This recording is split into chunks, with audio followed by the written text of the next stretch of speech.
නමස්කාර වේවා බුදුරුවනට සැමදා බුදු හිමි සරණ යමි. නමස්කාර වේවා ධම්රුවනට සැමදා සදහම් සරණ යමි. නමස්කාර වේවා සංඝරුවනට සැමදා මහා සංඝ සරණ යමි. නමස්කාර වේවා තුනුරුවනට සැමදා තිසරණ සරණ යමි. සාදු සාදු සාදු. අපගේ පරම පූජනීය ගුරු දේවෝත්තම කල්යාණ මිත්‍ර පින්වත් ලොකු ස්වාමීන් වහන්සේට නමස්කාර වේවා. නිදුක් නිරෝගී දීර්ඝායුෂ සම්පන්නියම සැලසේවා. සාදු සාදු සාදු. ශ්‍රද්ධාවන්ත පින්වත්නි, අසිරිමත් සම්බුදු සරණ දහම් වැඩසටහන නිරන්තරයෙන් ශ්‍රවණය කරන්නට ලැබීම ඔබගේ ජීවිතයට විශාල භාග්‍යයක්. හේතුව බුදුරජාණන් වහන්සේ කෙනෙක්ගේ ජීවිතයේ ස්වභාවය, සම්මා සම්බුදු කෙනෙකුගේ සම්බුද්ධ කෘත්‍ය, ඊළඟට බුදුරජාණන් වහන්සේ නමක් සරණ යන්ට ඕන ආකාරය, ඒ සියල්ල මේ දේශනාවලින් අපිට ඉගෙන ගන්නට පුළුවන්.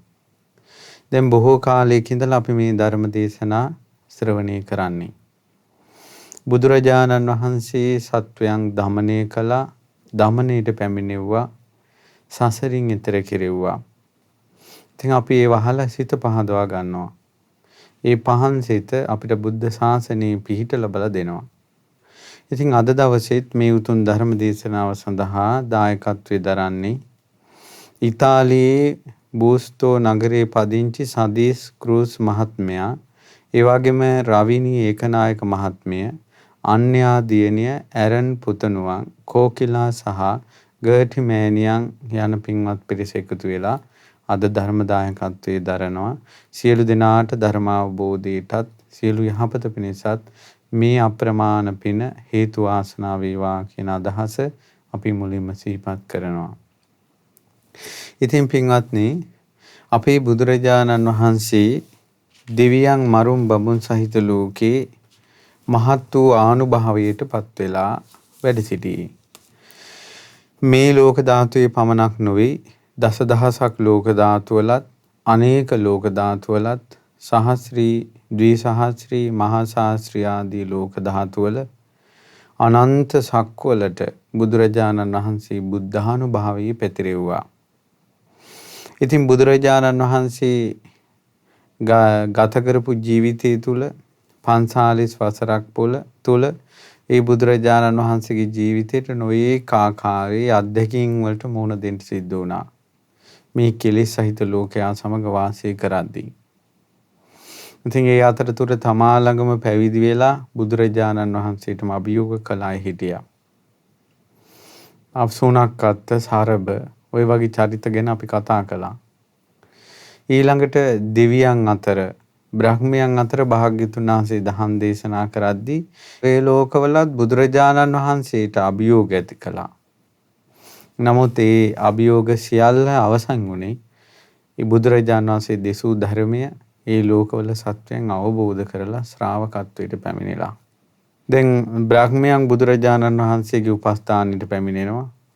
බුදුරජාණන් වහන්සේට උපස්ථාන කරනවා කියන්නේ වන්දනා කරලා, සිත පහදවගෙන ගරු කරලා යන එකට තමයි ඔය උපස්ථාන කියන්නේ. දැන් ඔබට මතක ඇති අපි අනුත්තර පුරුෂ ධම්මසාරති, ඒ වගේම සත්තා දේව මනුස්සානම් බුදු ගුණ ගැන විස්තර කරනකොට ওই කරුණු ගොඩක් විස්තර කළා. දවසක් බුදුරජාණන් වහන්සේ බැහැ දකින්ට බ්‍රහ්මයන් දෙදෙනෙක් පැමිණෙනවා. පැමිණෙනකොට භාග්‍යතුන් වහන්සේ භාවනාවෙන් වැඩ සිටින්නේ. ඊට පස්සේ ඒ බ්‍රහ්මයෝ දෙන්න කල්පනා කරනවා දැන් භාග්‍යතුන් වහන්සේ සමාධියෙන් වැඩ සිටිනවා. සමාධියෙන් නැගිට්ටට පස්සේ අපි වන්දනා කරමු. අපි ඒ අතරතුර මේ භාග්‍යතුන් වහන්සේ කෙරෙහි සිත පහදවා ගත්තේ නැති එක බ්‍රහ්ම විමානයකට අපි යමු. කියලා බ්‍රහ්මයෝ දෙන්නා භාග්‍යතුන් වහන්සේ ළඟින් චුත වෙලා අර භාග්‍යතුන් වහන්සේ බැහැදකින්ට ඉන්නේ නැති බ්‍රහ්මයාගේ විමානේ පහළ වුණා.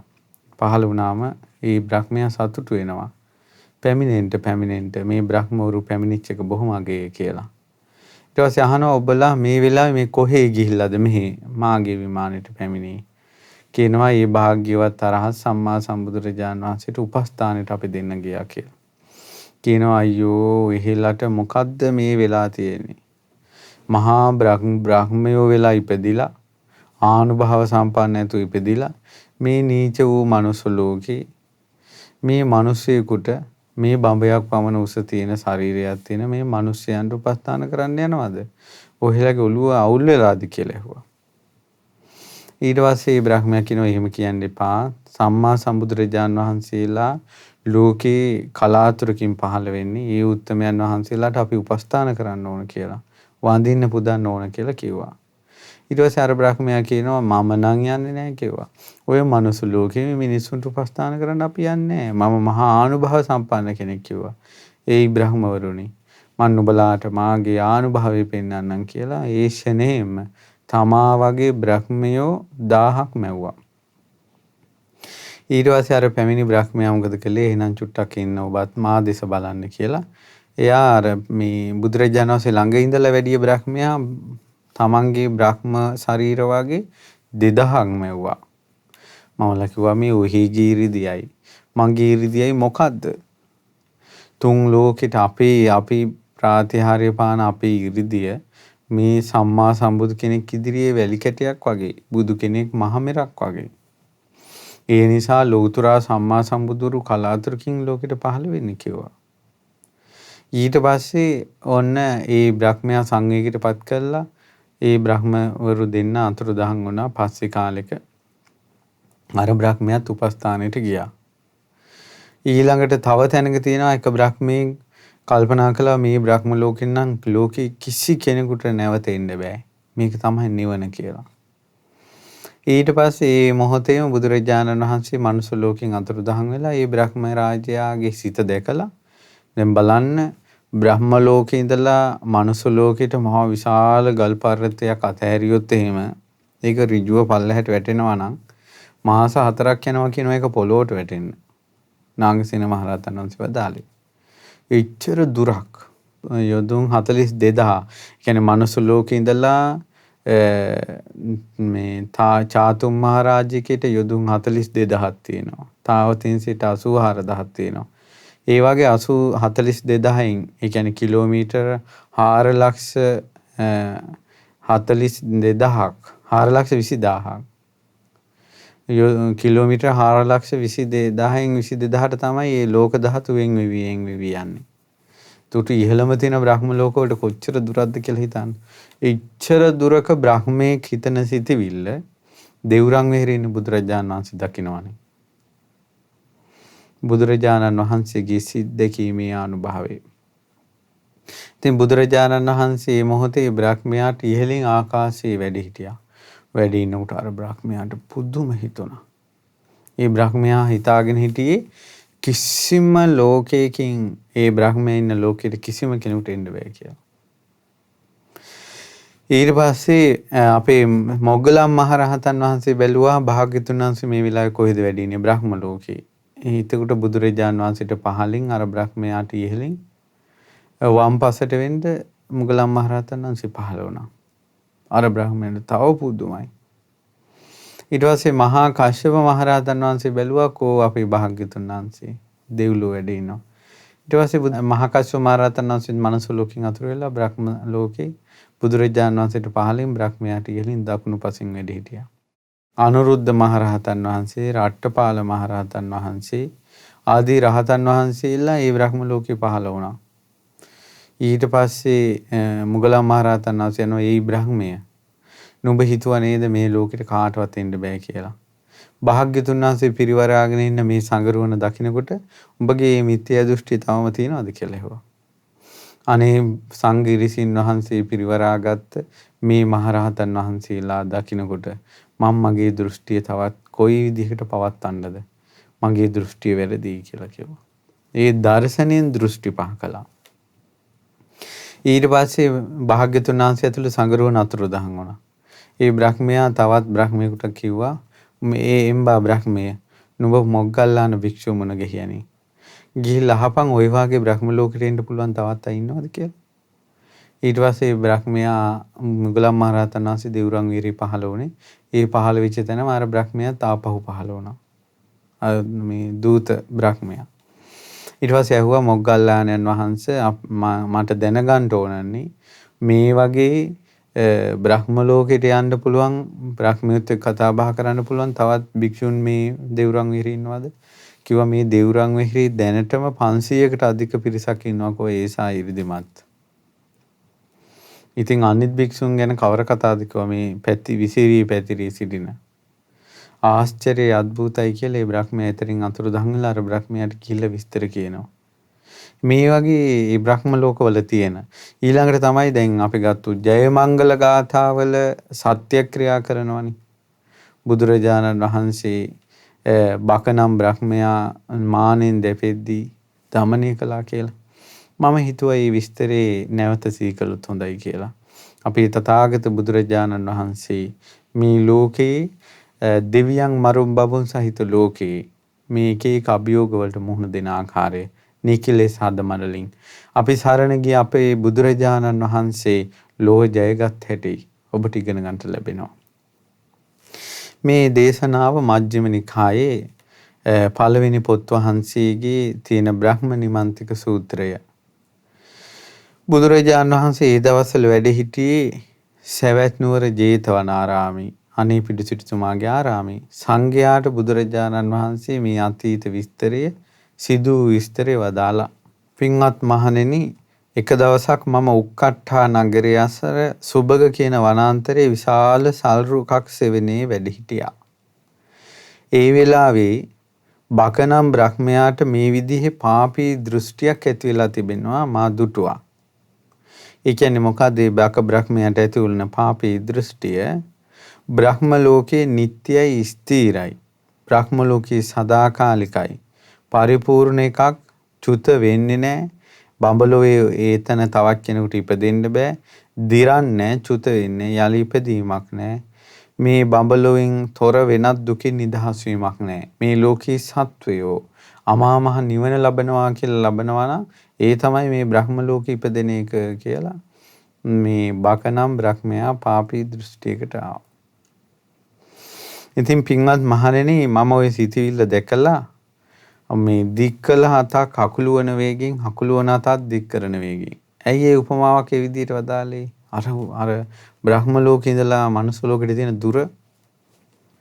දැන් ගුවන් ගමනින් යද්දි රටකින් රටකට යන්න කොච්චර වෙලා යනවද කියලා බලන්නකො. ගුවනින් යද්දි. එතකොට ඒ 이르දී අනුභව විස්තර කරන්න තමයි උපමාව දික් කරන්නේ. මේ දේශනා කරන්නේ දික් කරපු හතක් අකුලවන වේගෙන් අකුලවපු හතක් දික් කරන වේගෙන් කියලා. ඊට පස්සේ බ්‍රහ්ම ලෝකේ පහළ වෙනකොට බකනම් මහ බ්‍රහ්මයා දැක්කා අපි ශ්‍රමණයන් වහන්සේ නමක්.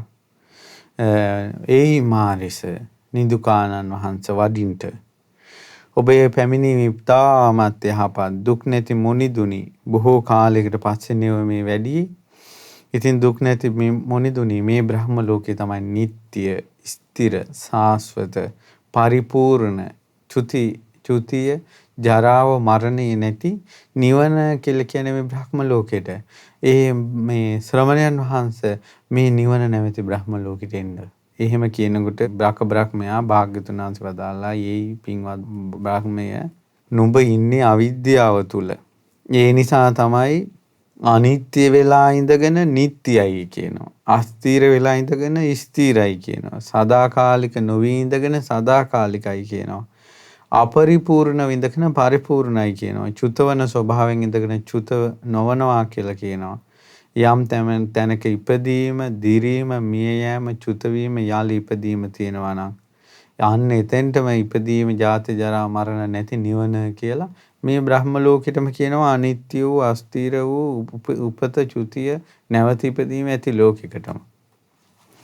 මේ ඔయిత වඩා දුකින් නිදහස් වීමක් නැහැ කියලා කියනවා මේ අවිද්‍යාව නිසා කියලා තේරුම් ගන්න කිව්වා. එහෙම කියනකොට පාපී මාරයා බලන්න මනුස්ස ලෝකයේ මිනිස්සු අතර සැරිසරන, දෙවියන් අතර සැරිසරන කෙනා බ්‍රහ්ම ලෝකෙට ගියා. එයා ගිහිල්ලා එක්තරා බ්‍රහ්මයෙකුට, බ්‍රහ්ම පාරිසජ්ජේ පිරිස කෙනෙකුට ආවෙස වුණා. ආවෙස වෙලා කියනවා, "ඒ භික්ෂුව, මේ මහ බ්‍රහ්මයාට නින්දා කරන්න එපා. මොහුට නින්දා කරන්න එපා. ඔය බ්‍රහ්මයා තමයි මහා බ්‍රහ්මයා. සියල්ල මැඬලන කෙනා. කාටවත් මඬලන්න බැරි කෙනා. සියල්ල දකිනා කෙනා. සියලු දෙනා වසඟයට ගත් කෙනා. ලෝකයේ අධිපතියා, කර්තෘවරයා, නිර්මාතෘවරයා, ලෝකයේ ශ්‍රේෂ්ඨයා, ලෝක ප්‍රජාව බිහි කරන කෙනා, ලෝකයේ වසඟ කළ කෙනා, ඉපදෙන සත්වයන්ගේ දෙව් පියාණන් ওই බ්‍රහ්මයා. ඒ භික්ෂුව මේ ලෝකේ නුඹට කලින් සමන බ්‍රාහ්මණෝ හිටියා. උන්වහන්සේලාත් පඨවි, ආපෝ, තේජෝ, ආයෝ කියන මේ ධාතු, සතර මහා ධාතුන්ට ගැරෙහුවා, පිළිකුල් කළා. ඉපදෙන සත්වයන්ට ගැරෙහුවා, පිළිකුල් කළා. ඊට පස්සේ දෙවියන්ට ගැරෙහුවා, පිළිකුල් කළා. ලෝකාධිපති දෙවියන්ට ගැරෙහුවා, පිළිකුල් කළා. බ්‍රහ්මයාට ගැරෙහුවා, බ්‍රහ්මයා පිළිකුල් කළා. ඔය වාගේ බණ කිය ගිහිල්ලා ඒ ඇත්තෝ ගිහින් මැරුණාට පස්සේ දන්නවද කොයිද ඉපදුනේ කියලා? අපායේ ගිව ඉපදුනේ. කලින් හිටිය ශ්‍රමණ බ්‍රාහ්මණවරු පඨවි, ආපෝ, තේජෝ, වායෝ කියන සතර මහා ධාතුන්ට ප්‍රශංසා කර ඊළඟ දෙවියන්ට, ලෝකාධිපති අයට, බ්‍රහ්මයන්ට ප්‍රශංසා කර ඉඳලා ඒ අය මරුණාට පස්සේ සුගතිය ගියේ. ඒ භික්ෂුව, ඒ නිසා මම මේ නුඹට කියන්නේ මාරිස, දුක් නැති මුනිදුනි, මේ බ්‍රහ්මයා යම් දෙයක් කිව්වා නේද? අන්න ඒක ඔහෙ කරන්න ඕන. මේ බ්‍රහ්මයා කියන දේ කරන්න. ඔහෙගේ බණ මෙයාට කියන්නේ නැතුව. ඉක්මවා යන්න හදන්න එපා මේ බ්‍රහ්මයා. ශ්‍රියා කාන්තාව ගෙදෙට්ට පැමිණෙද්දී පොල්ලකින් ගහලා පන්න ගන්නවා වගේ මේ බ්‍රහ්මයා කියන වචන අහක දාන්න එපා. ඊට පස්සේ කියනවා මේ මිනිහෙක් භයානක ප්‍රපාතයකට වැටෙද්දී එල්ලෙන්ට ලණුවක් තියෙනකොට ඒ ලණුව අල්ලගන්නේ නැහැ වගේ නිකම් මේ එක දේවල් කියලා මේ බ්‍රහ්මයා කියන අවවාද නොපිළිගෙන ඉන්න එපා. ඊට පස්සේ ලොකු සම්පතක් නුඹට ලැබෙන්න යන්නේ. ඒ තමයි මේ බ්‍රහ්මයා කියන ටික අහගෙන ඉඳලා ඒ විදිහට කරන්න කියලා කියනවා. මේ බ්‍රහ්මයාගේ වචන ඉක්මවා යන්න එපා. ඒ භික්ෂුව, නුඹට පේන්නේ නැද්ද මේ බ්‍රහ්මයා කියන දේ අහලා මේ ඉන්න බ්‍රහ්මියෝ ටික බොහොම සන්තෝෂෙන් ඉන්න හැටි බලන්න කිව්වා. පින්වත් මහණෙනි, පාපී මාරයා ඒ බ්‍රහ්ම පිරිස පෙන්නා ඕනෝම මට කිව්වා. පින්වත් මහන්නේ, මම එතකොට එහෙම කියාපු මාරයාට මේ විදිහට කිව්වා. ඒ තමයි, මාරය, මං උඹ දන්නවා. උඹ හිතන්න එපා උඹ මේ ඇඟකට ඇවිල්ලා ඉන්නවා අඳුරගත්තේ නැහැ කියලා. ඊට පස්සේ කියනවා, උඹගේ වසඟයට මේ ඔක්කොම උඹ ගත්තානේ. ඒ නිසා උඹට සිතවිල්ලක් ඇති වුණා මේ ඉන්න ඔක්කොම ටික දැන් මගේ යටතේ ඉන්නේ කියලා. ඒ උඹ දැනගනින් මේ ඔක්කොම උඹගේ යටතේ ඉන්න පුළුවන්. ඒ වුණාට මම උඹගේ යටතේ නෙවෙයි ඉන්නේ. මා ඉන්නේ උඹට අහු වෙලා නොවේ. මා නුඹගේ වසඟයටපත් වෙලා නැහැ. එහෙම කිව්වම පින්වත් මහන්නේ, බ්‍රහ්මයා මට මෙහෙම කිව්වා. දැන් ඊට පස්සේ දැන් ඔය අතර ඔය ආවේශයකින් ඔය කතා කරන අතරේ බක බ්‍රහ්මයා වෙනම ඉන්නවනේ. බක බ්‍රහ්මයා කියන දුක් රහිත මුනිදුනි, මම මේ නිට්ටය දෙයක්මයි නිට්ටයයි කියලා කිව්වේ. ස්ථිර දෙයක්මයි ස්ථිරයි කියලා කිව්වේ. සදාකාලික දෙයක්මයි සදාකාලිකයි කිව්වේ. පරිපූර්ණ දෙයක්මයි පරිපූර්ණයි කියලා කිව්වේ. චුත නොවනදී, ඊළඟට ඉපදීමට අයිති නොවන, යාලි ඉපදීමට අයිති, මරණ වලට අයිති නොවන දෙයක් ගැනමයි මම ඔය කිව්වේ. ඊට පස්සේ මෙතන තමයි දුකෙන් නිදහස් වුණ තැන කියලා මම මේ දැනගෙන කියන්නේ. ඉතින් පින්වත් භික්ෂුව, ඔබට කලිනුත් ලෝකයේ සමන බ්‍රාහ්මණෝ හිටියා. ඔබගේ ආයුෂ සම්පූර්ණයෙන් ගත්තොත් ආන් මේ වගේ කාලයක් ඔවුන් තපස් රැක්කා. ඒ ඍෂිවරු මේ බඹලොවට වඩා දුකින් නිදහස් වුණ තවත් තැනක් තියෙනවා කියලා හිතලවත් නැහැ. ඒ නිසා ඒ අය ඒවා දන්නවා. ඒ කියන්නේ එකෙන් තේරුම් ගන්න බුදුරජාණන් වහන්සේ පහළ වෙන්න කලින් ලෝකේ බණ භාවනා කරපු විමුක්තියක් හොයපු අයගේ එකම එක නැවතුම් පොළ. උත්තරීතර නැවතුම් පොළ බ්‍රහ්ම ලෝකේ. ඒකයි මේ බ්‍රහ්මයා කියන්නේ නුඹගේ සම්පූර්ණ ආයුෂ කාලය. ඒ කියන්නේ අවුරුදු 100 120 එක දිගට සමාධියේ ඉඳලා ඒ අය පවා. දැන් භාග්‍යතුන් වහන්සේ අවුරුදු 35න් පස්සේනේ සම්බුදු ජීවිතේ තියෙන්නේ. බක බ්‍රහ්මයා කියනවා මුළු ආයුෂ කාලෙම සමාධියෙන් විමුක්තිය හොයපු අය අවසානයේ නැවතුනේ බ්‍රහ්ම ලෝකේ. ඒ කියන්නේ මෙතන තමයි නිවන. ඊට පස්සේ ඒ අය දන්නවා කිව්වේ මේ ස්වභාවය.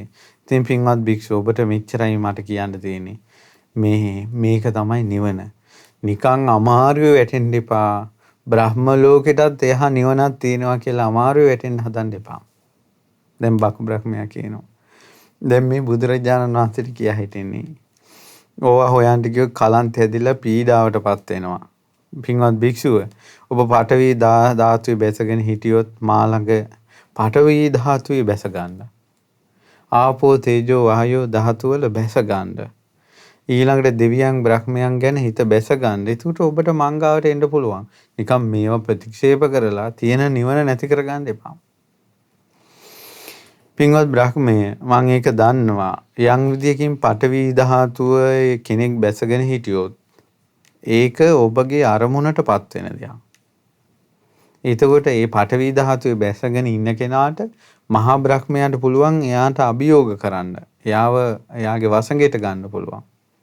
ආපෝ තේජෝ වායෝ ධාතු වලට ඊළඟට උපන් සත්වයා දෙවියන් ලෝකාධිපති දෙවියන් බ්‍රහ්මයා ආදී ඒ අය තුල හිත බැසගෙන තිබ්බොත් බ්‍රහ්මයන්ට පුළුවන් ඒ අයට බලපෑම් කරන්න. ඉතින් බ්‍රහ්මය මං හොඳට ඔක දන්නවා. නමුත් බුදුවරුයි සියල්ලෙන් ඉක්මවා ගියා. පින්වත් බ්‍රහ්මය නුඹේ උපතත් මම දන්නවා ආනුභාවයක් දන්නවා. බ්‍රහ්මයෙක් විදියට ඔබ ඉන්නේ 이르දිමත්ව ඉන්නේ කොහොමද කියලා දන්නවා. බක බ්‍රහ්මයා මහානුභාව සම්පන්නයි මහේසාක්‍යයි කියලා මම දන්නවා. ඔයගේ සියලු විස්තර ටික දන්නවා කියලා. ඉතින් බක බ්‍රහ්මයා කියනවා නිදුක් මුනිදුනි කොහොමද දන්නේ මගේ උපත? ඒ කියන්නේ බක බ්‍රහ්මයාටවත් ඒ බ්‍රහ්මයා ඉපදිච්ච තැන ඉපදිච්ච කාලේ හොයන්න බෑ. එච්චර දීර්ඝායුෂ. බ්‍රහ්ම බ්‍රහ්මයාට ආයුෂ කල්ප 500යි කියනවා. මේ මනුස්ස ලෝකේ අවුරුදු 50-60ට ඉපදිලා ඒ අවුරුදු 50-60 මුල් කාලේ මතක නෑනේ. තවන් ඉපදුනාද කියලාවත් මතකයක් නෑනේ. වැඩි ඕනේ කාලයක් යනකොට ඉපදුනේ දෙමව්පියන්ගෙන් කියලා අමතක වෙනවනේ. ඕපපාතික පහළ වුණා වගේ නින්නේ. හොඳට කල්පනා කරලා මේ අවුරුදු 50-60ට කල්ප 500ක් ඉන්නවා කියන්නේ. එතකොට ඒ කල්ප 500ත් එක්ක යහට උපන් තැනක් කිසි දෙයක් උපදීමක් මතක නැහැ බක බ්‍රහ්මයාට. ඊට පස්සේ අහනවා කොහොමද මගේ ආනුභාවය මං කරපු දේවල් කොහොමද දන්නේ කියලා. බුදුරජාණන් වහන්සේ විදාරනවා දස දිසා එළිය කරමින් සඳහිරු දෙදෙනා හැසිරෙන්නේ යම් තාක්ද ඒ තාක් සහස්‍රී ලෝක ධාතුවක්. මේ ඉරුගෙන් සඳුගෙන් ආලෝකමත් වෙන ලෝක ධාතු 1000ක් තියෙනවා නම් ඒ ලෝක ධාතු 1000ම ඔබට වසඟේ පවත්වන්න පුළුවන්. බලන්න බ්‍රහ්මයන්ගේ ආනුභාවය. ඒ දසදහසක් ලෝක ධාතුවේ සිටින උස් පහත් සත්වයන් ගැන ඒ සත්වයන්ගේ රාග විරාගී සිත්වල ගැන ඔබ ඒ වගේම ඒ චුත වෙන හැටි ගිහිලා උපදින හැටි ඒවා ඔබට පේනවා. ඉතින් බ්‍රහ්මයේ ওই විදිහට මම ඔබගේ උපත දන්නවා. කියනවා ඔබ මීට කලින් අහවල් බ්‍රහ්ම ලෝකෙට ඒ ලෝකෙන් තමයි මේ බ්‍රහ්ම ලෝකෙට ආවේ. ඊට පස්සේ කියනවා ඔබ මහානුභාව සම්පන්න ඔබ සසරේ කරපු පින් දන්නවා. බුදුරජාණන් වහන්සේ දේශනා කරන සංසාරේ ඔබ තාපසෙක් වෙලා ඉඳින් කාන්තාරේ වතුර නැතුව හිටව මිනිසුන්ට ඉරිදිහෙන් ගඟක් කාන්තාරයට හරවලා වතුර දීලා තිනවා. ගඟක කෙලිසෙල්ලමේ යෙදුන මිනිසුන් බය කරන්න ආපු නාගයෙක් ඔබ තාපසෙක්ව සිටියේදී ගුරුළු වෙසක් මවාගෙන ඒ නාගයා බැහැර කළ මිනිසුන්ට අභය දානෙ දීලා තියෙනවා. ඊට පස්සේ කියනවා මේ ඔබ මීට කලින් ජීවිතයක හිමාලයේ තපස් රකිද්දී ඔබගේ අතවැසියෙක් විදිහට මම ඉපදිලා තියෙනවා කියලා. ඒතර ඔබ මට ගොඩාක් ආදරය කරලා මාව දකින්නට බැරුව මේ නොදකින්න බැරි වුණා. කාලයක් ඔබ මනුස්ස ලෝකෙට මේ මිනිස්සුන්ගේ ලුණු ඇඹුල් හොයන්න ගිහිල්ලා රාජතුමා ඔබට පැහැදිලා ඔබ උයනේ නතර කරගත්තා. මම කැලේ හිටියේ අතවැසියා. මේ ගෝලයා ශිෂ්‍යයා විදිහට. ඊට පස්සේ ඔබට මාව නොදැක ඉන්න බැරි තැන ඔබ රෝගී වෙලා බෙහෙතෙන් සුව කරන්න බැරුව ඒ රජවරු ආපහු වනයේට ගෙනත් ඇරලා. ඒකට මා දුටු ගමන් ඔබගේ රෝගී සංසිඳුණා. ආහාර ගත්තා. එච්චර මට ආදරෙන් ඉඳලා තිනවා කිව්වා. ඒතර මට හිතුනේ මේ සිද්ධියත් එක්ක බුදුරජාණන් වහන්සේ එදා ඒ සසරේ එකට මුණ ගැහුණ සිද්ධියත් එක්ක තමයි මේ මුණ බේරගන්නේ. බක බ්‍රහ්මයා මේ දේශනාව අවසානයේදී බ්‍රහ්ම ලෝකේ බොහෝ බ්‍රහ්මිය මාර්ගඵල ලැබලා තියෙනවා. බලන්න හරි පුදුමයි සංසාරේ. දැන් බුදුරජාණන් වහන්සේට අභියෝග කරනවා. කාලයක් සසරේ නොදැකින්න බෑ. ඒතර කල්ප 500කට කලින් එකක් මේ කියන්නේ. කල්ප 500කට කලින් සිද්ධියක් කියන්නේ. ඊට පස්සේ කියනවා මේ විදිහට ඔක්කොම විස්තර ටික කියලා කියනවා ඔබගේ ආනුභාවයේ ඒවා සැලසුන විදිහ කොහොමයි. ඒ වගේම මේ ලෝකෙට ඉහළින් තියෙනවා බ්‍රහ්ම ලෝක ආභාසර කියලා. ඒ ආභාසර ලෝකේ කෙනෙක් චුත වෙන හැටි උපදින හැටි ඔබට බලන්න බෑ. ආභාසර ලෝකයේ ඔහෙට පේන්නේ නැහැ. ඊළඟට තියෙනවා නමුත් ඊට එහා ඒ ඔබ මුලා වුණාට ඒ ලෝක ගැන ඔබට පේන්නේ නැතුණාට ඒක මට පේනවා. ඒතර බාක බ්‍රහ්මේ බුදුරජාණන් වහන්සේ දේශනා කරනවා බාක බ්‍රහ්මයාට බ්‍රහ්මය. ඉතින් ඒ කාරණාවෙනුත් තේරුම් ගන්න කිව්වා ඔහෙගේ ඥානයයි මගේ ඥානයයි කොහොමදත් සමාන කරන්න බෑ කිව්වා. ඔහෙට මං කල්පනා කරන දකින්න විදියට කිට්ටු වෙන්නවත් බෑ කිව්වා. සමාන කරන්නවත් බැරි නම් මේ පහත් බවක් ගැන කවර කතාවද බුදු කෙනෙක්ගේ ඥානය ගැන. බ්‍රහ්මය සුභකින්න කියලා තවල් ලෝකයක් තියෙනවා. ඔහෙට ඒක පේන්නෙත් නැහැ. එහින් චුත වෙන උපදින හැටි පේන්නෙත් නැහැ. ඊට පස්සේ ඒ නිසා ඔහෙගේ ඥානය මගේ ඥානට සමාන කරන්න හදන්න එපා කිව්වා. සමාන වෙන්නෙත් නැත්තම් පහත් වීම ගැන කවර කතාවද? පින්වත් බ්‍රහ්මය මම පඨවි ධාතුව ආපෝ ධාතුව තේජෝ ධාතුව කියන්නේ පඨවි ආපෝ තේජෝ වායෝ කියන සතර මහා ධාතු මම කියලා පිළිගන්නේ මම ඉන්නවා කියලා පිළිගන්නේ මගේ කියලා පිළිගන්නේ මම චුත වෙනවා කියලා මම මේ පිළිගන්නේ නැහැ. ඉතින් පඨවි ධාතුව මම අගේ කරන්නේ. පින්වත් බ්‍රහ්මයේ ওই විදිහට අවබෝධ කරනකොට මාහා කිසිසේ සමාන නැහැ. පහත් බවක් ගැන කවර කතාවද? අවබෝධයෙන් මම ඉන්නේ ඔබට වඩා ඉහළින්. ඔබ පඨවි ආපෝ තේජෝ වායෝ කියන සතර මහා ධාතු තුල බැසගෙන දෙවියන් තුල බැසගෙන ලෝකාධිපති අදහසේ බැසගෙන බ්‍රහ්ම අදහසේ බැසගෙන ආභාසර දෙවියන්ගේ ස්වභාවය බැසගෙන සුභකින්න වේහප්පල අභිභූ කියන දිවවරුන්ගේ ස්වභාවවල වල හිත බැසගෙන තියෙන්නේ. මම මේ සියල්ලගෙම නිදහස් වුණා. මගේ ආත්මය මම ඉන්නවා මම චුත වෙනවා. ඔය අදහස් බුදුවරුන්ට නැහැ. එතකොට ඒ අවබෝධයත් එක්ක බලනකොට ඔබ කිසිසේත් සමාන වෙන්නේ නැහැ බුදු කෙනෙකුට. සමාන වෙන්නේ නැත්නම් ඔබට වැඩිය මං ඥාණයෙන් පහත් කියන වචනේ ගැලපෙන්නේවත් නැහැ. බුදුරජාණන් වහන්සේලා සැමට ඉහළින් අවබෝධයෙන් වැඩ සිටිනවා. ඊට පස්සේ බක බ්‍රහ්මයානවා නිදුක් මුනිදුනි එහෙනම් සියල්ල තුලින් සියලු ආකාරයෙන් සකස් වෙන තැන් වේද ඒට හසු නොවන දෙයක් ගැන ඔබ කීවා. ඔය කතාව හිස් දෙයක් නොවේවා. ඔය කතාව බොරුවක් නොවේවා. ඒ කියන්නේ සකස් නොවිච්ච තැනක්, භවයක් හැදෙන්නේ නැති තැනක් බ්‍රහ්මයෙකුටවත් හිතා ගන්න බෑ. ඉතින් කියනවා ඔබ කියන කතාව බොරුවක් නම් වෙන්න එපා.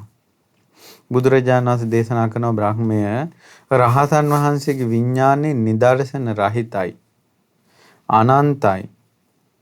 ඊළඟට සියල්ලටම වඩා ප්‍රභාස්වරයි. ඒ විඥානයේ පඨවි ධාතුවෙන් හැදෙන පඨවි ධාතුවටත් කිසි දෙයකට අහු වෙලා නැහැ. රහතන් වහන්සේගේ විඥානය පඨවි ධාතුවට අයිති දේවල් වලින් හැදිච්ච එකක් නෙමෙයි.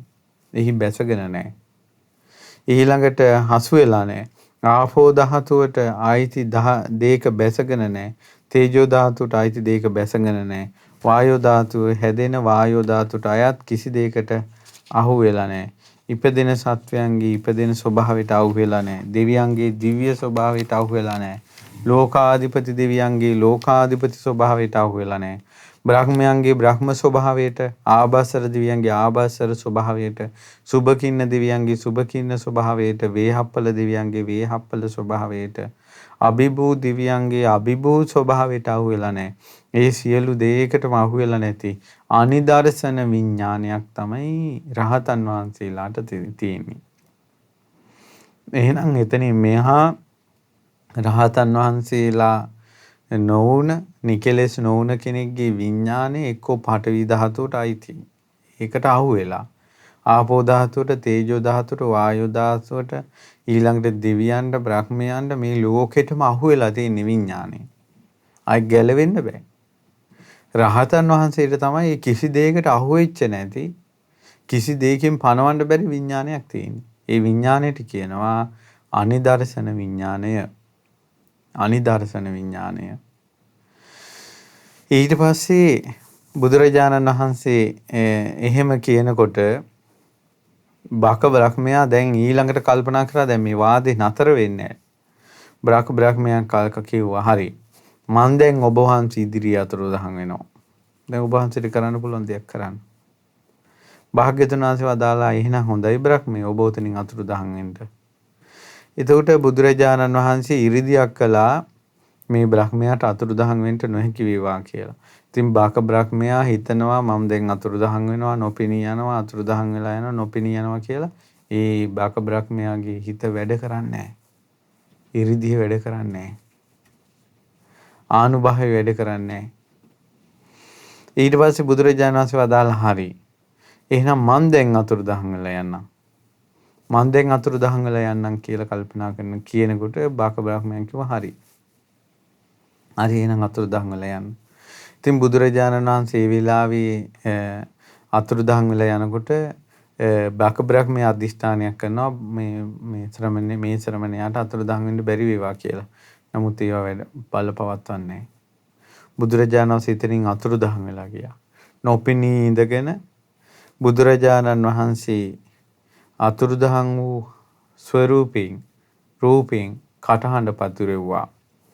මම මේ භවයේ යථාර්ථයක් වශයෙන්ම බියජනක තැනක් බව අවබෝධ කළා. භවය තුල විභවය සොයන අයවත් දැක්කා. ඒ නිසා මං භවය අගය කළේ නැහැ. කිසිම ආකාරයකින් භවයේ කෙරෙහි තෘෂ්ණාවෙන් බැඳුනේ නැහැ. ලෝකේ බොහෝ දෙනා විමුක්තියක් හොයනවා කියලා කරන්නේ. සසරේ යන ස්වභාවයෙන් මිදගෙන ඒවම රැස් කර කර නිවනක් හොයනවා. ඒ සියල්ල මතහැරලා සදාතනික සුවයටපත් වුණ කෙනෙක් ලෝතුරා සම්බුදුරජාණන් වහන්සේ. ඊට පස්සේ බුදුරජාණන් වහන්සේ මේ විදිහට නොපෙනී මේ විස්තරය කරනකොට ඒ බ්‍රහ්ම පිරිස අතිශයින් විස්මයටපත් වුණා. අතිශයින්ම විස්මයටපත් වෙලා කියනවා බවත්නි ඒකාන්තයෙන් ආශ්චර්යයි අద్භූතයි. මේ ශ්‍රමණ බවක් ගෞතමයන් වහන්සේගේ ඊර්දිමත් භාවය ආනුභව සම්පන්න බව පුදුමයි. කවදාවත් මීට පෙර ශාක්‍ය වංශයෙන් පැවිදි වූ ශාක්‍ය පුත්‍ර වූ ශ්‍රමණ ගෞතමයන් වහන්සේ තරම් මේසා 이르දිමත් මේසා අනුභව සම්පන්න ශ්‍රමණේකෝ බ්‍රාහ්මණේකෝ ගැන අපි අහලත් නැහැ දැකලත් නැහැ. පින්වත්නි භවයෙන් සතුටු වන භවයේ එලිවසන භව පැවැත්මේම පිනා යන සත්වයන් සිටින ලෝකේ මුල් සහිතව භවයේ උදුරා දැම්මා කිව්වේ ශ්‍රමණ බවක් ගෞතමයන් විතරමයි. වෙන ලෝකේ කිසිම කෙනෙක් මේ භවයෙන් නිදහස් වුණා කියලා ප්‍රතිඥා දුන්නේ නැහැ. පින්වත් මහණෙනි, එතකොට පාපී මාරයා එක්තරා බ්‍රහ්ම පාරිසජ්ජ දෙවියෙකුට ආවේශ වුණා. ආවේශ වෙලා මෙහෙම කිව්වා. නිදුක් මිනිඳුනි, ඉතින් ඔබ මේ විදියට දන්නවා නම් ඉතින් ඔබ ඔයවැනි අවබෝධකින් යුක්ත නම් ඔබ පාඩුවේ ඉන්න. මේ එක එක්කෙනාට මේවා කිය යන්න හදන්න එපා. ශ්‍රාවකයන් ළඟට යන්න එපා. පැවිද්දන් ළඟට යන්න එපා. ශ්‍රාවකයන් හෝ පැවිද්දන් ළඟට හෝ ගිහිල්ලා බණ කිය යන්න හදන්න එපා. ධර්මයේ දේශනා කරන්න එපා. ශ්‍රාවකයන් ඇති කර ගැනීමට උච්චර ආසාව ඇති කර ගන්න එපා. පැවිද්දන් ගැන උච්චර ආසාව ඇති කර ගන්න එපා.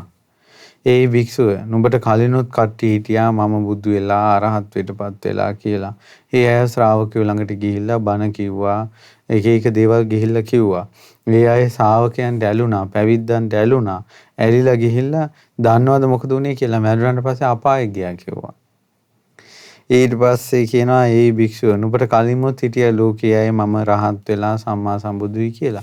ඒ අය බණ කියන්නේ ගියේ නෑ පාඩුවේ එක පැත්තකට ඉරලා මේක එකිනාට ඔවා කියන්න ගිහිලා නැතුව පාඩියේ තනියෙන් හිටියා. දන්නවද මොකද උනේ කියලා මැරුණාට පස්සේ දිව්‍ය ලෝකෙ ගියා කිව්වා. දැන් මේ මාර්යා දැන් කියන්නේ ඒ නිසා මේ අනිත් අයට කුසල් ගැන ඒව අවවාද කරන්න යන්න හදන්න එපා. පින්වත් මහන්නේ එහෙම කිව්ව මාර්යාට මම මෙහෙම කිව්වා. ඒ මාර්ය මන් නුඹ ගැන දන්නවා. නුඹව හඳුනන්නේ නැහැ කියලා හිතන්න එපා. අනුකම්පාවෙන් නම් නෙවෙයි ඔබ ওই විදිහට කියන්නේ මේ මිනිස්සු ගැන. ලෝක සත්වයා ගැන අනුකම්පාවෙන් තොරවමයි ඔබට ওই වචන ටික පිට වෙන්නේ. පාපී මාර්ය. ඔබට හිතුණා නේද මෙහෙම ශ්‍රමණ බවක් ගෞතමයන් වහන්සේ යම් පිරිසකට දහම් දේශනා කළොත් ඒ පිරිස මේ සංසාරයෙන් නිදහස් වෙයි කියලා හිතුණා නේද? ඒක නේද උච්චර බය වෙලා, කම්පා වෙලා, සලිද වෙලා ඉන්නේ ඔය. ඒස් මාරේ සම්මා සම්බුදු නොවූ ශ්‍රමණ බ්‍රාහ්මණවරු නම් තමන් සම්මා සම්බුදුයි කියලා ලෝකෙට හඳුන්වලා දෙන්න උනත් පුළුවනි. නමුත් මම සම්මා සම්බුදුව සිටින නිසාමයි සම්මා සම්බුදු කියලා කියන්නේ. අනිත් අය එක එක විදිහට කියන්න පුළුවන්. නමුත් ඇත්තටම බුදු කෙනෙක් නිසායි මම සම්මා සම්බුදු කෙනෙක් කියලා කියන්නේ. තථාගතයන් වහන්සේ ශ්‍රාවකින්ට දහම් දෙසුවත් සම්මා සම්බුදු කෙනෙක්මයි. දහම් දේශනා නොකලත් සම්මා සම්බුදු කෙනෙක්මයි. ශ්‍රාවකින් ළඟට ගියත් සම්මා සම්බුදු කෙනෙක්මයි. ශ්‍රාවකින් ළඟට නොගියත් සම්මා සම්බුදු කෙනෙක්මයි. ඇයි මං එහෙම කියන්නේ? ඒ මාරේ සිත කිලිටු කරන පුනර්භවයේ ලබා දෙන ඒ වගේම දුක් විපාක ඇති කරන ආයමත් ඉපදීම ජරා මරණ ශෝක පරිදේව දුක්ඛ දෝමනස්ය ඇති කරන ඒ ආශ්‍රව මුලින්ම උදුරා දමලා තියෙන්නේ අරමුණු රහිත කොට තිබෙන්නේ අභාවයටපත් කොට තියෙන්නේ ආය කවදාවත් හට නොගන්නා තත්වයටපත් කරලා තියෙන්නේ එහි මාරය. ඒක මේ වගේ දෙයක්. කරටිය සම්පූර්ණයෙන්ම කැඩිච්ච තල් ගහක් ගැන හිතන්න. ඒක ආය කවදාවත් දලු දාලා වැඩින්නේ ඒ මාරය. ඔන්න ඔය විදිහමයි. සිත කිලිටු කරන පුනර්භවයේ ලබා දෙන පීඩා සහිත දුක් විපාක ඇති ආයමත් ඉපදීම ජරා මරණ ලැබෙන ආශ්‍රවයන් තථාගතයන් වහන්සේට ප්‍රහාණය වෙලා තියෙන්නේ. මුලින්ම සිඳිලා තියෙන්නේ අභාවයට පත් කරලායි තියෙන්නේ. ආය කවදාවත් හට නොගන්නා ස්වභාවයට පත් වෙලායි තියෙන්නේ. ඊට පස්සේ මේ විදිහට බුදුරජාණන් වහන්සේ දේශනා කරනකොට මාරයා නිරුත්තර ස්වභාවයට පත් වුණා. බ්‍රහ්මයාගේ ඉල්ලීමට ඒ කරුණු තේරුම් කරපු නිසා තමයි මේ බ්‍රහ්ම නිමන්තික කියලා කියන්නේ. ඕන් ওই විදිහට තමයි බකනම් බ්‍රහ්මයා দমনය වුනේ. ඉදා ඉඳලා මේ දෘෂ්ටි වල වාසය කළේ නැහැ. දැන් බලන්න මේක එක බලවේග කියන ඒවා බ්‍රහ්මයන් පවා වසඟයට ගන්නවානේ. බුදුරජාණන් වහන්සේට මූණට මූණ කතා කරනවා. අතහරින්නේ නැහැ ලේසියෙන්. ඊළඟට මේ ලෝකයේ තවත් කෙනෙක් තමාව පරාජයටපත් කළා තමාව ඉක්මවා ගියා කියන රෝම් පිළිගන්නේ. හේතුව එච්චරම තියෙනවා ඔවුන්ට විශ්වාසය කිසි කෙනෙකුට මේවා ඉක්මවා යන්න බෑ කියලා. ඉතින් ඒ නිසා බුදුරජාණන් වහන්සේ ජීවමාන කාලේ ඔහොම හිටියනම් අද කාලේ කියන්නේ බණ කියන්න එපා. ඕවා හරියන්නේ නැහැ. නිකම් පච කිය යන්න එපා. පින් කරනවා කියලා කියන්න එපා. චෛත්‍ය හදන්න එපා. පින් කරන්න එපා. නිවන් දැකපල්ලා. ඇස් දෙක පියාගෙන හිටපල්ලා. භාවනා කරපල්ලා කියලා එක එක විදිහට කියනවා. ඊට පස්සේ ඔන්න කෙනෙක් භාවනාවට යොමු වෙනවා. ඒතර ගුරු ඇසුරක් නැහැ. ධර්මයේ මනාව ඉගෙනගෙන නැහැ. ඊට පස්සේ මොකද වෙන්නේ? ඒ භාවනාවෙන් සමාධියෙන් යම්කිසි දෙයක් ඉපදුනාට පස්සේ ඒ තුලින් මොකක් හරි මිත්‍යා දෘෂ්ටියක් ගොඩනගා ගන්නවා. ඒ මිත්‍යා දෘෂ්ටිය ලෝකෙට කිය යනවා. ඒවට කවුරුත් බාධා කරන්නේ නැහැ. ඒව ගැන කවුරුත් කියන්නේ නැහැ. නමුත් පිරිසුදු ධර්මයක් බුදු කෙනෙකුගේ ධර්මයක් කියාගෙන යනකොට ඒකටමයි බාධා. ඒකටමයි කරදර. ඒ ධර්මයේ පුරුදු කරනකොටමයි තියෙන්නේ ඒකට මේ හානි. මීට කලින් වැඩසටහනක අපි මතක් කළා වගේ දැන් තියෙනවා හින්දුන්ගේ දැන් අපි කිව්වේ සාධුවරු ලක්ෂ සංඛ්‍යාත ඉන්දියාවේ ගත්තොත් කෝටි 5කට ආසන්න ප්‍රමාණයක් කෝටි 5කට ආසන්න ප්‍රමාණයක් සාධුවරුම ඉන්නවා. නිගණ්ඨයෝ ලක්ෂ ගාණක් ඉන්නවා. සාධුවරු ලක්ෂ ගාණක් ඉන්නවා.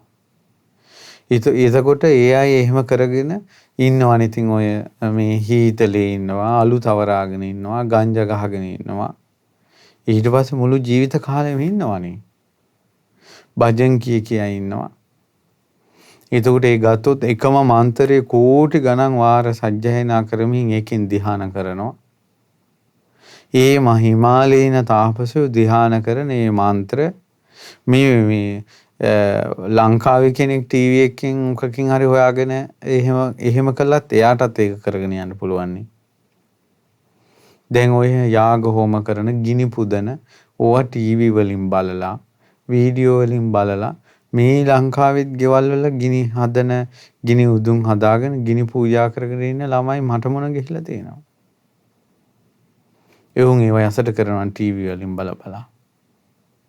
දැන් අපිත් මේ ටීවී එකෙන් කියනවනේ සතර සතිපට්ඨාන ගැන. චතුරාර්ය සත්‍ය අවබෝධ කරන එක ගැන, තෙරුවන් සරණ එක ගැන මේව යන්නේ නැහැ නේ මිනිස්සුන්ගේ හිතවලට. දැක තමන්ගේ ධාතුවට ඒවා ගැළපිලා පෑහිලා යන හැටි. ඈත දෙයක් තිබ්බත් ඒවා හිතවලට යනවා. ළඟ තියෙන ධහම යන්නේ නැහැ. ඒ නිසා අපි මේ ධර්ම දේශනා කළා කියලා අපිට මේ ඉන්න ඔක්කොම මිනිස්සු ගොඩාක් බණ අහන්න ඕනේ. මේ ඔක්කොම මේ ධර්මයේ තේරුම් ගනී කියලා අපිට අදහසක් නැහැ. මොකද්ද කියන්නේ එකක් ඇහෙන්නේ වෙන එකක්. කියන්නේ එකක් ඇහෙන්නේ වෙන එකක්. එතකොට ඒ ඇහෙන්නේ තමන්ගේ හිතවල තියෙන ඒවා. යෝනිසෝ මනසිකාරය කියන එක මිනිස්යාට පොඩි සුළු වශයෙන් තියෙන්නේ. නැත්තරම නැති තරම්. ඒකට ඒ දහන් අර්ථ වැටෙන්නේ සසර ගමන තේරෙන්නේ. ඔක්කොම හොයන්නේ ශනික වාසිය, ශනික ප්‍රතිලාභය. දැන් වැඩි ඕනේ මිනිසුන්ගේ හිත පේනවනේ. ශනික වාසිය, ශනික ප්‍රතිලාභය මිනිස්සු හොයන්නේ. ඒ නිසා නේද මිනිස්සු දැන් බලන්න ගහක් කොලක් හදන්න ගියත් අඹ ගහක් හැදුවත් ඉක්මනට අඹ පල ගන්න. පොල් ගහක් හැදුවත් ඉක්මනට පොල් පල ගන්න. වී වලට බීජ ගෙනාවත් ඉක්මනින් මේ අස්වැන්න ගන්න. ඒ වගේ මලක් ගත්තත් ඉක්මනින් මල් හැදෙන. කඩේ මල් පැලයක් ගේන්නෙත් අනාගතේ මල් හැදෙන එක බලාගෙන නෙවෙයි. සමහරට මල් පොහොට්ටු තියෙන ඒවා අරන් එන්නේ. ශනික දේ ඕනන්නේ. කෑම බීම ශනික ආහාර පාන වලට ගොඩාක් මිනිස්සු යොමු වෙලා තියෙන්නේ. ඒ තමයි මිනිස්යාගේ මානසික චින්තනයේ දැන් හැදෙන විදිය. මානසික චින්තනයේ හැදෙන විදිය හැම දෙයක්ම ශනිකව. දැන් අපි කියමු ඉස්සර චිත්‍රයක් අඳිනකොට මාස ගණන් අවුරුදු ගණන් ඒක බිත්ති ඇඳලා ඒවට මේවා ගහගෙන ලස්සනට හිමීට අඳිනවනේ. ඔන්න දැන් අලුතෙන් බිහි වෙලා තියෙනවා විනාඩි කිහිපයකින් සම්පූර්ණ බිත්ති චිත්‍රයක් අඳිනවා මැෂින් එකකින්. මැෂින් එකෙන්ම ආයි මිනිස්සෙගේ ක්‍රියාකාරීත්වයක් නැහැ. ඒක මිනිස්සයා කරන්නේ ඒ චිත්‍රේ කම්පියුටරෙන් අරන් ඒ කම්පියුටර් ගත කිරීම ඊට පස්සේ ඒක මැෂින් එකට දෙනවා. මැෂින් එකෙන් පිටියේ දෙනවා විනාඩි කිහිපයක් ඇතුළත. ඔක්කොම ෂණික. ඔන්න ඔය මානසික මට්ටමේ ඉන්න මිනිස්සු ධර්මයේ හාන්නේ ෂණික ප්‍රතිලාභය බලාගෙන. එතකොට යාට එක බණක් අහනකොටම ලොකු වෙනසක් පේන්න ඕන. භාවනාවට ඉඳගත්ත ගමන් සමාධිය පේන්න ඕන. සමාධි සමාපatti පේන්න ඕන. ශනික ප්‍රතිලාභ. ඊළඟට ටික දොහක් යනකොට සෝහං වෙන්න ඕන. සකදාගාම වෙන්න ඕන. අනාගාම වෙන්න ඕන. රහත් වෙන්න ඕන. ඒවා යාට හොඳට දැනෙන්න ඕන. ඒවා තමයි මිනිස්සු හොයාගෙන යන්නේ. හොඳට කල්පනා කරන්න. ඊට පස්සේ මිනිස්සුන්ට ඇඟට දැනෙන්න ඕන. ඊළඟට මොකද්දෝ වෙලා යන්න ඕන. එහෙමනෝ ඒක නිසානේ යක්ෂ ඇදෙහින් ඊළඟ මිනිස්සුන්ට ඕන අලුත් දෙයක් තියෙන දේවල් වැරදි. එහෙනම් ඉතිහාසයේ අලුත් විදිහට යාලට ඕන. ඒ වගේ තමයි මනුස්ස ලෝකේ ගොඩාක් වෙනස් වෙලා පින්වත්නි. ඉතින් ඔය අතරේ අපි අනබෙර කරුවන් වගේ භාග්‍යතුන් වහන්සේගේ දහම් පණිවිඩේ ගමින් ගමට මේ විදිහට අනබෙරේ වයමින් යනවා. ඒක මිනිස්සු තේරුම් ගන්නවද නැද්ද කියන එක අපි දන්නේ නැහැ. නමුත් මේ රජ කෙනෙක්ගේ පණිවිඩයක් අනබෙරකරුවෙක් විසින් ගමට ගහගෙන මේ අනබෙරේ ගහගෙන යනකොට ගමේ මිනිස්සු මේක ඇහුවද නැද්ද මිනිසුන්ට පණිවිඩය ගියද ඒව හොයන්නේ නැහැ. එයා පොදු ස්ථානයකදී වෙනද විදියට අනබෙරේ ගහනවා. ඒ වගේ අපිත් කල්පනා කළා අපි බුදුරජාණන් වහන්සේගේ දහම් පණිවිඩය තමයි අනබෙරේ කාරයෙක් වගේ මේ වයන්නේ. එතකොට ඒක මිනිස්සු ඒක කොයි විදිහට ගන්නවද කියන එක අපි වැඩිපුර හිතන්නේ නැහැ. හිතන්නේ නැත්තේ මිනිස්සු එක එක විදිහට මේක ගන්නවා. ඊටමත් අතලොස්සකට දැන් බ්‍රහ්ම නිමන්තික සූත්‍රයේ දැන් අද අපි ශ්‍රවණය කළා. ඒතකොට ඒ සූත්‍රයේ ශ්‍රවණය කරනකොට අපි කල්පනා කරන්න ඕනනේ අනේ අපේ භාග්‍යතුන් වහන්සේ බ්‍රහ්මයන් අතරට පවා වැඩම කරලා ඒ බ්‍රහ්මයන්ගේ යම්කිසි පාපී දෘෂ්ටි තියෙනවා නම් ඒවා බැහැර කළා.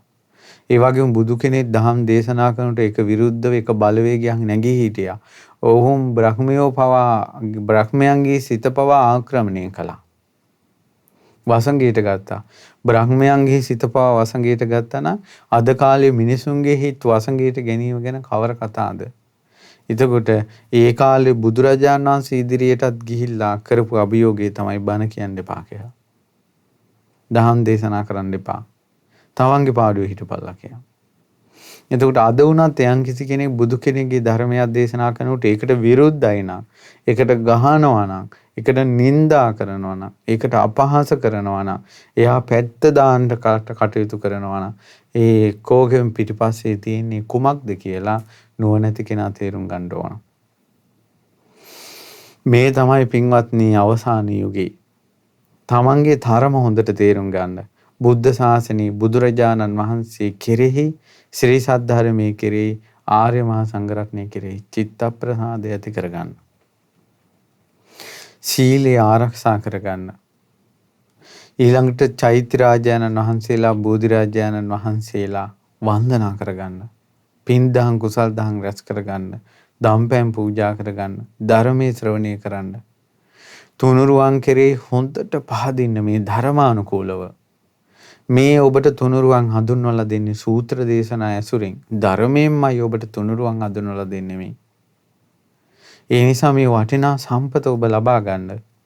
ලබාගෙන අපිට බුද්ධ කාලෙත් එක බලනකොට අද වෙනකොට අපිට ඊටාම සීමිත ස්වභාවයයි අපේ ශක්ති පමණින් ගන්න පුළුවන්කම තියෙන්නේ.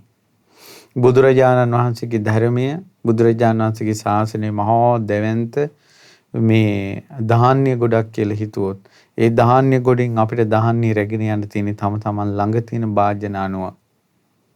ඒ නිසා මේ බුද්ධ ශාසනයේ සීල සමාධි ප්‍රඥාදී මහා ධාන්‍ය කන්දක් තියෙනවා.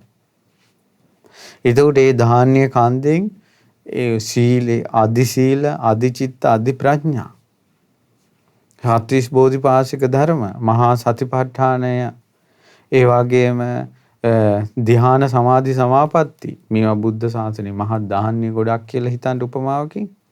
හැබැයි ඒවා ගන්න තියෙන්නේ තමන් ළඟ තියෙන වාජනේ. පුළුවන් ප්‍රමාණය තමන්ගේ වාජනේ තේරුම් ගන්න. තේරුම් අරන් තුනුරුවන් සරණ තමයි ගෞතම බුද්ධ ශාසනයේ අවම ප්‍රතිලාභේ ඒකවත් ගන්න. බුද්ධ කාලයේ අවම ප්‍රතිලාභේ අද උපරිම ප්‍රතිලාභේ තුනුරුවන් සරණ. එනිසා මේ විස්තර අහලා දිවි තිබෙන තුරු නිවන් දකින තුරු මම බුදුරජාණන් වහන්සේ සරණ යනවා කියලා හිතන්න. දිවි තිබෙන තුරු නිවන් දකින තුරු මම ශ්‍රී සද්ධර්මයේ සරණ යනවා කියලා හිතන්න. දිවි තිබෙන තුරු නිවන් දකින තුරු මම ආර්ය මහා සංඝරත්නයේ සරණ යනවා කියලා හිතන්න.